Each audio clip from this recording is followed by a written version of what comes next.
A você que acompanha a TV Canção Nova, nossa saudação. Estamos de volta com mais um Além da Notícia, direto de Brasília, com mais um tema de atualidade.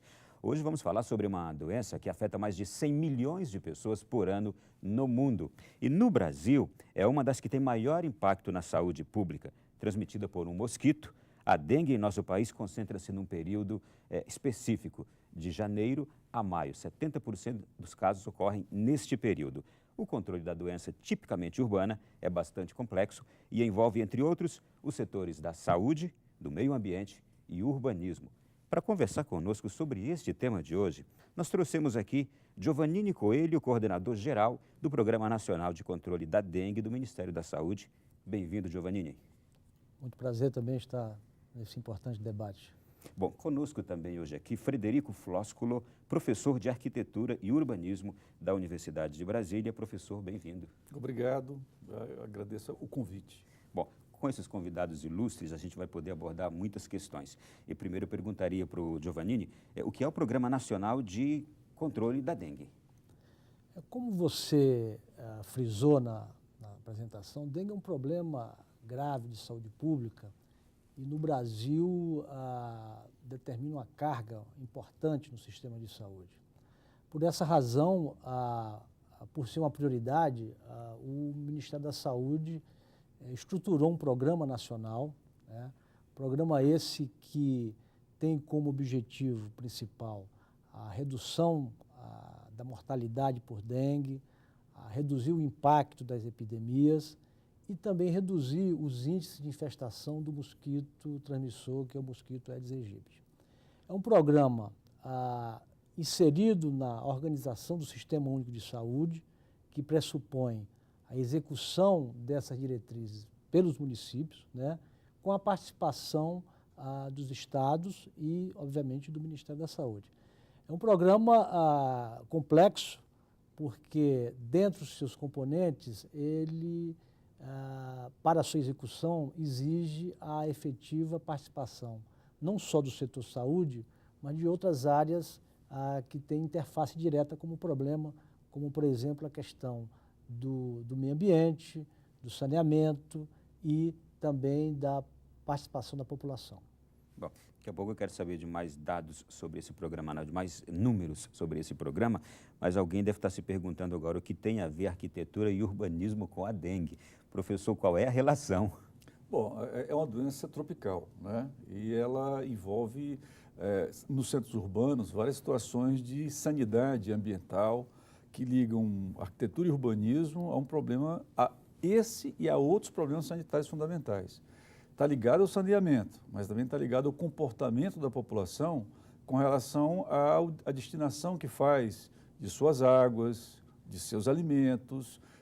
O comportamento de higiene da população está relacionado a isso. E as edificações, elas efetivamente podem ser projetadas, planejadas, fiscalizadas, de maneira a ter-se não somente um impacto sobre a dengue, sua eventual erradicação em meio urbano ou em frações importantes da cidade, mas também de outras doenças e infestações. A arquitetura hoje brasileira, o plano urbanístico brasileiro, já contempla essa preocupação? Não, isso é um problema gravíssimo.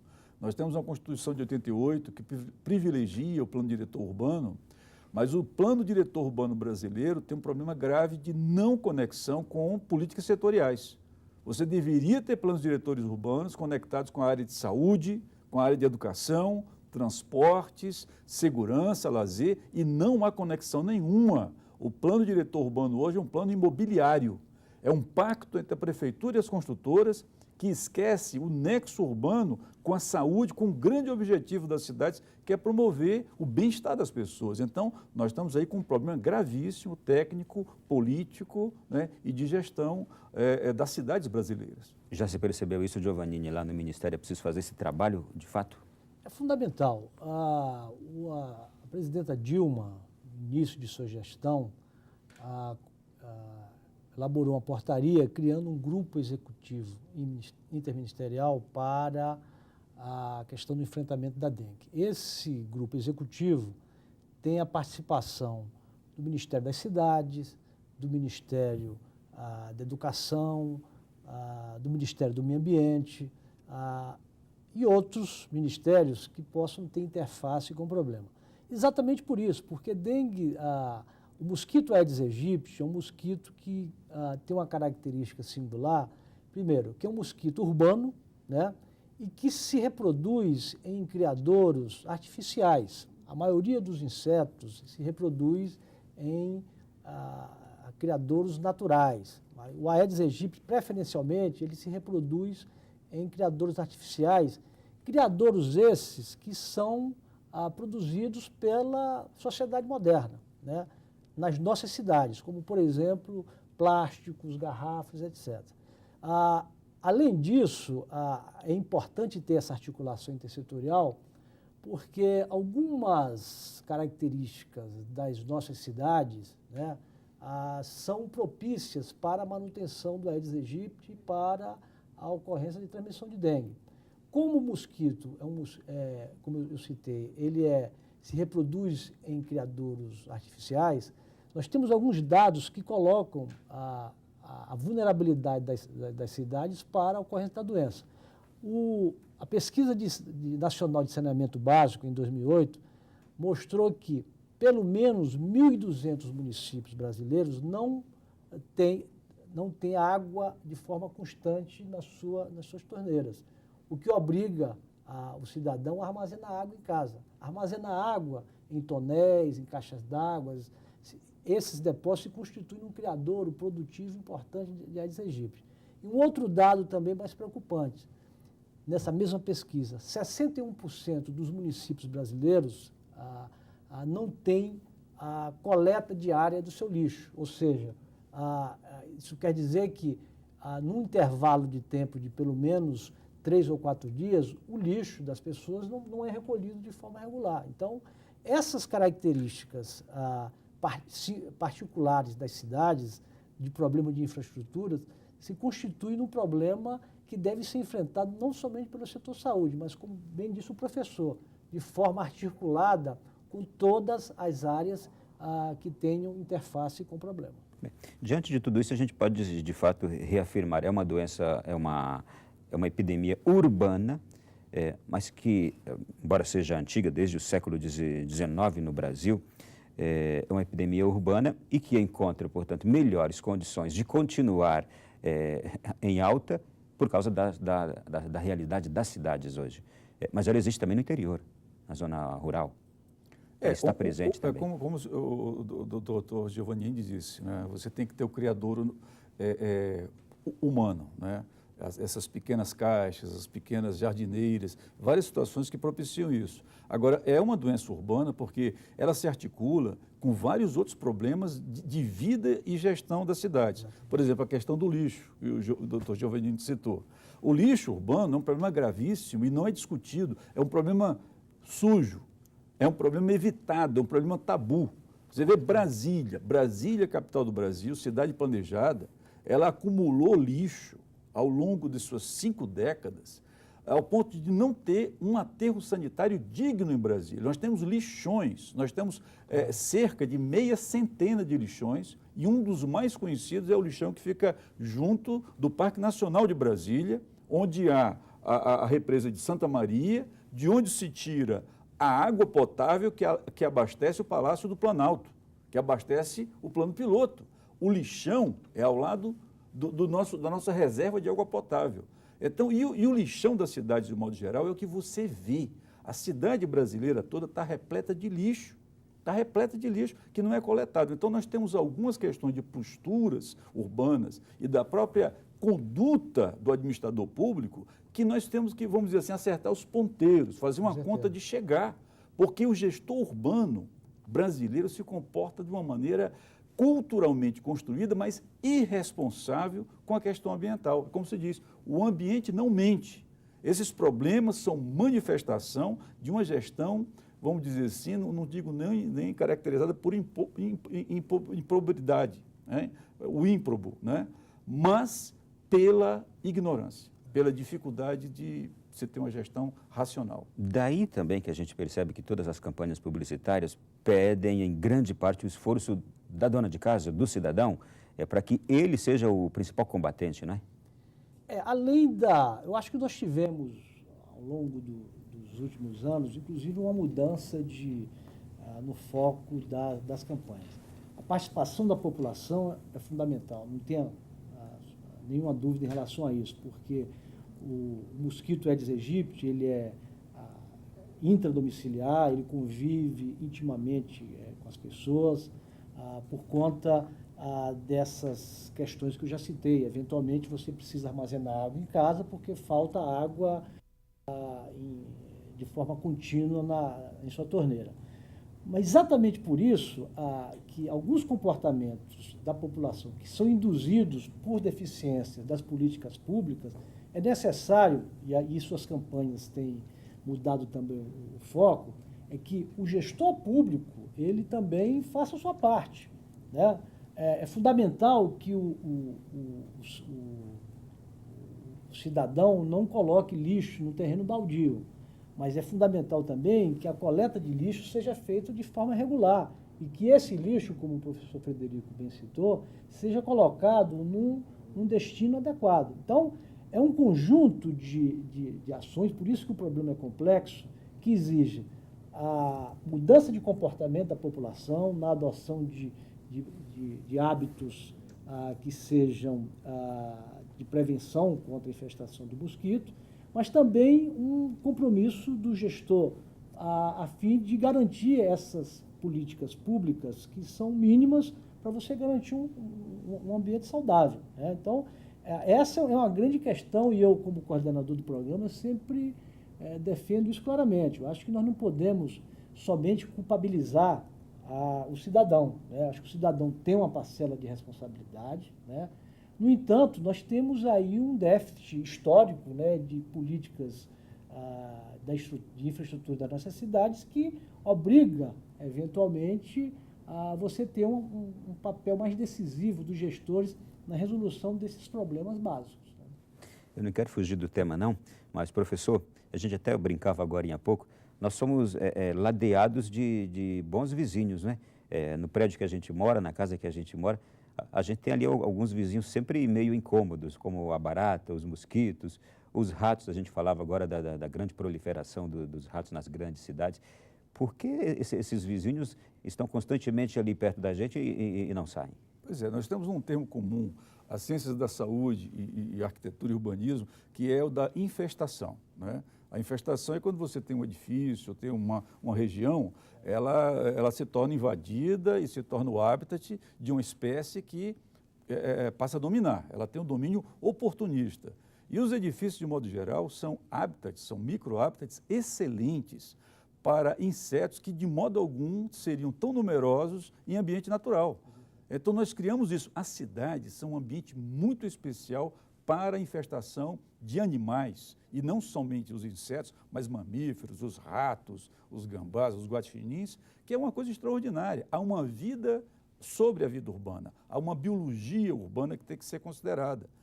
Tanto nós somos obrigados a conviver com ela, porque essa erradicação é possível, mas há outras coisas que podem ser colocadas, porque no caso do Aedes aegypti, é uma infestação também, é uma infestação, é um inseto que passa a competir por recursos, passa a dominar o habitat e contamina o ser humano e o faz adoecer. Então, nesse sentido, as infestações, elas têm a ver com a escala das edificações, com as escalas das vizinhanças, com as escalas urbanas e das nossas regiões, com a nossa hidrografia, com a maneira como a gente maneja isso. É a questão ambiental. Na verdade, a saúde pública do nosso século XXI, ela vai lutar aquele jogo de enxuga-gelo entre políticas urbanas de expansão imprudentes e políticas de redução vamos dizer assim, de danos à saúde da população. Esse é o front que vai unir urbanistas e sanitaristas, como já uniu no passado, né? Hoje é o momento de fazer um pacto urbano-sanitário para que as cidades brasileiras se viabilizem, porque senão não tem Copa do Mundo sadia com tanto problema, né, persistente. A gente já falou aqui que 70% dos casos da dengue ocorrem justamente de janeiro a maio, período de mais chuvas no nosso país. Há algo que possa ser feito além desse período, uma preparação melhor, uma conscientização melhor, para que quando chegar esse período, a população saiba enfrentar melhor a dengue, além de janeiro a maio, que é a época de grande combate, das grandes campanhas publicitárias, o que pode ser feito mais, Giovanni? O Programa Nacional de Controle da Dengue ele é um programa permanente, né? O entendimento do Ministério da Saúde e dos demais parceiros do SUS que as ações de intervenção para o controle da doença e do Aedes aegypti são ações em caráter permanente, né? Tanto é que o repasse de recursos que é feito para os estados e os municípios, ele é feito de forma regular, diretamente na conta dos estados e municípios, e não somente em situações de crise, né? Nós temos diretrizes muito bem estabelecidas, né, do que deve ser feito. Eu só faria uma outra pergunta. Há um repasse permanente para os estados e municípios de verba para combater a dengue?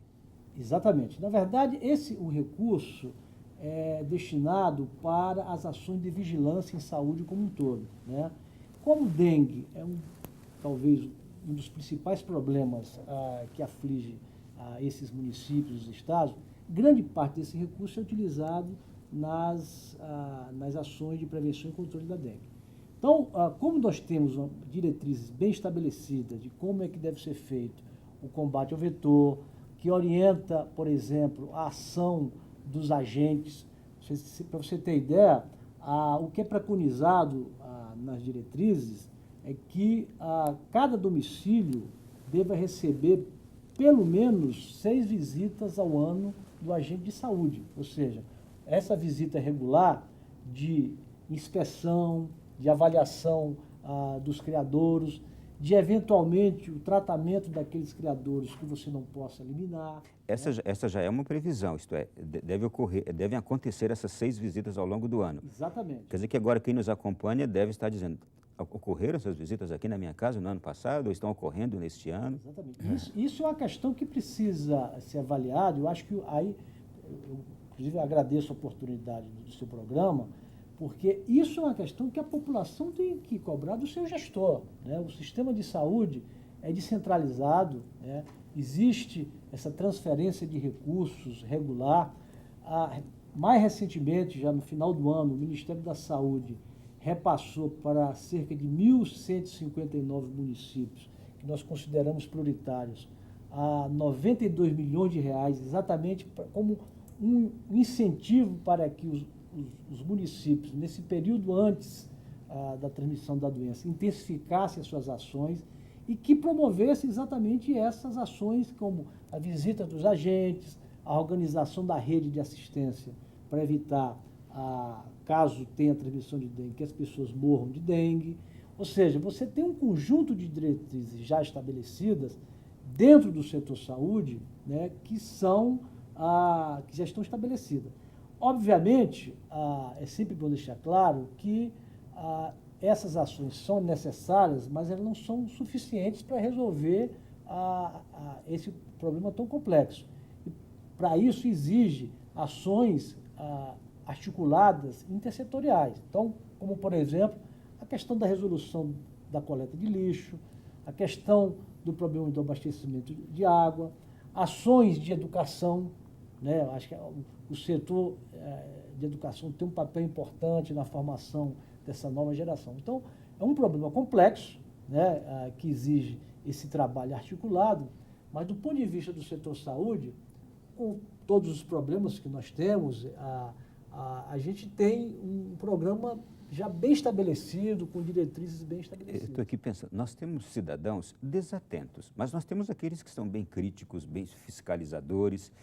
O cidadão que tem que já tem esse ímpeto, ele pode questionar a Secretaria de Saúde do município dele, ele pode chegar nas autoridades locais e dizer, olha, não está sendo feito isso. De acordo com o que o senhor acabou de falar aqui, isso na nossa cidade não está acontecendo. Ele pode chegar e cobrar das autoridades? Olha, nós temos, inclusive, no Sistema Único de Saúde, uma instância que garante exatamente a participação do controle social, né? Que são exatamente os conselhos municipais de saúde. O Conselho Municipal de Saúde não pode ser entendido apenas como uma instância burocrática. O Conselho Municipal de Saúde, que tem a participação dos usuários, tem participação paritária dos prestadores de serviço. É fundamental que o Conselho sirva exatamente para isso, para que haja uma cobrança dos indicadores, do repasse dos recursos. Há uma cobrança específica que eu sempre coloco isso em todas as oportunidades que eu tenho. Morrer por dengue tem que ser entendido como um problema que não deve ser admitido pelo serviço de saúde. O dengue, a morte por dengue é uma morte absolutamente evitável, porque, embora você não tenha um tratamento específico, mas se você hidratar adequadamente o paciente, acompanhar o paciente, esse paciente não morre. Então, o Conselho Municipal de Saúde, o cidadão atento, tendo conhecimento de óbitos por dengue no seu município, tem que cobrar isso de forma veemente, as providências para que outros óbitos não aconteçam. Então, nós já temos os mecanismos, né, que é exatamente o Conselho Municipal de Saúde, e que tem a participação dos usuários. Esse espaço precisa ser melhor aproveitado, tanto do ponto de vista para cobrar ações do setor saúde, como também para fazer essa interface com outros problemas do ambiente urbano que possam ter impacto na saúde da população. Professor, uma pergunta agora importante. O cidadão que quer construir agora uma residência, ou que seja qualquer edificação, ou aquele que quer reformar a sua residência, ele pode tomar já cuidados visando esta proteção contra a dengue? Com certeza absoluta. Como é que ele se precave? Com certeza. Essa precaução pode ocorrer nas prefeituras municipais do Brasil. Há várias escalas, várias organizações de prefeituras. Mas você pode ter projetos feitos por técnicos, por profissionais, arquitetos, engenheiros habilitados, e esses projetos têm que ser autorizados, examinados e legislados pelas prefeituras municipais. Quer dizer, a legislação urbana é fundamentalmente municipal, mas há vários passos além do projeto que não estão sendo dados, porque em muitos casos você tem, até mesmo em habitações de alta renda, projetos feitos por profissionais e modificações feitas na obra e, vamos dizer assim, imprudência na maneira como o dono de sua casa faz a gestão da sua casa. Nós temos um mecanismo de habite-se, que é lei brasileira, isso já é Código Civil. A autoridade pública, ela tem que verificar se aquela pretensão à edificação foi feita dentro da lei urbana, da lei sanitária, da lei de segurança das pessoas, de um mínimo de defesa civil, e se aquilo realmente foi executado. Olha, a visitação das prefeituras municipais nas obras, depois que acabam, é praticamente nula. A carta de habite-se, até no caso de hospitais, é dada burocraticamente, sem a visitação do técnico. Quer dizer, um edifício, qualquer edifício, a sua casa, minha casa, o hospital, a escola, ela, depois que é concluída, ela tem que ser vistoriada para ver, primeiro, se o projeto for obedecido. Segundo, se efetivamente, depois de construído, não há novidades. A infestação das edificações é uma novidade. A maneira como a edificação vai se livrar do lixo é uma novidade. Pode se apresentar como novidade. Você sabe que o cidadão teme isso, né? Porque ele teme que seja impugnada a construção dele ou que seja punido por alguma coisa não estar regularizada. Na verdade, o que serviria para ele como uma proteção, ele teme que seja algo que vá impedir o fechamento da sua obra, né? Exatamente, e é aí que entra o jeitinho brasileiro, né? Na nossa cultura, nós temos que cultivar a lei como amiga, a lei como defensora da qualidade de vida. Então, essa mentalidade que os próprios gestores têm, de que podem dar um jeitinho na lei e todo mundo tem aprovação de sua residência, de seu bar, de seu comércio, de uma forma automática, a vigilância sanitária chega a ser, vamos dizer assim, manietada. É como se ela tivesse, assim, algemas que não permitem, por ordem de autoridades locais, a completa, permanente, sistemática vistoria. Então, a grande doença urbana, na verdade, ela é de gestão e ela se revela ambientalmente. E nós temos dinheiro público a seguir investido na tentativa de reduzir um dano que poderia ter sido evitado na raiz, na sua casa, na sua vida, no início do grande pacto de convívio urbano. Nossa conversa foi muito boa, mas nós temos ainda na internet um conteúdo exclusivo sobre esse tema. Eu quero agradecer aqui a Giovannine Coelho, coordenador-geral do Programa Nacional de Controle da Dengue do Ministério da Saúde. Obrigado pela vinda.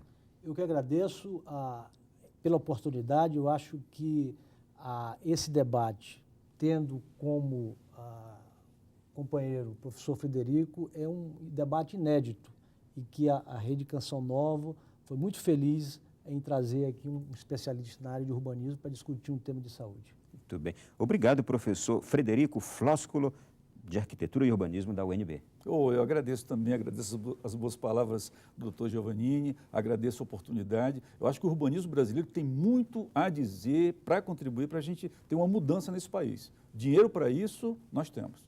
Muito bem. Na próxima semana estaremos de volta com mais um Além da Notícia. Outras informações você já está vendo aí embaixo na sua tela sobre essa mesma temática. Até lá, uma boa semana a todos.